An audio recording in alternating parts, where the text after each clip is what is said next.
Caribbean सागर की उन अनंत और नीली लहरों के बीच जहां तक नजर जाती थी सिर्फ पानी ही पानी था।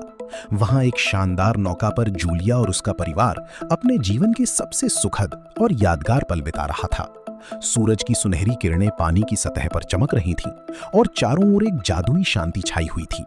लेकिन कोई नहीं जानता था कि प्रकृति इस परिवार के धैर्य और साहस की एक ऐसी परीक्षा लेने वाली है जो उन्होंने सपने में भी नहीं सोची थी। दोपहर के वक्त जब समंदर का पानी थोड़ा शांत था, जूलिया ने अपनी थकान मिटाने के लिए तैराकी करने का फैसला किया और नीले समंदर में छलांग लगा दी। वो पानी की ठंडक का आनंद ले ही रही थी कि अचानक उसे अपने शरीर के पास एक अजीब सी हलचल और भारीपन महसूस हुआ। उसे लगा जैसे कोई विशाल चीज उसके बेहद करीब से गुजरी है, लेकिन जब उसने चारों ओर नजर दौड़ाई तो वहां केवल नीली लहरें थीं।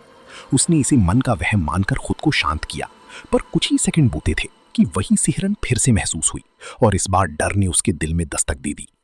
इससे पहले कि वो कुछ समझ पाती, एक अज्ञात और शक्तिशाली शिकारी ने पानी के भीतर से उसकी टांग पकड़कर उसे गहराई की ओर खींचना शुरू कर दिया। जूलिया का गला सूख गया और वो मदद के लिए चीखने लगी, लेकिन उसकी आवाज लहरों के शोर में गुम हो रही थी।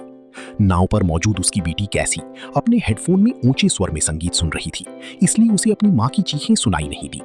दूसरी तरफ टॉम और उनका बेटा बेन मछली पकड़ने के खेल में इतने डूबे थे कि उनका ध्यान पानी की उस हलचल की ओर गया ही नहीं।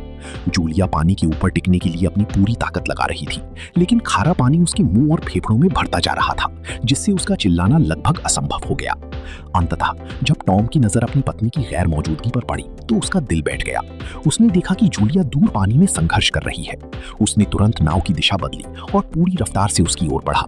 टॉम ने पानी में कूदकर जूलिया को उस अज्ञात संकट से बाहर निकाला और सुरक्षित नाव पर ले आया। जूलिया बुरी तरह कांप रही थी, पर उसने खुद को ये कहकर तसल्ली दी कि शायद लहरों के तेज बहाव ने उसे नीचे खींच लिया होगा।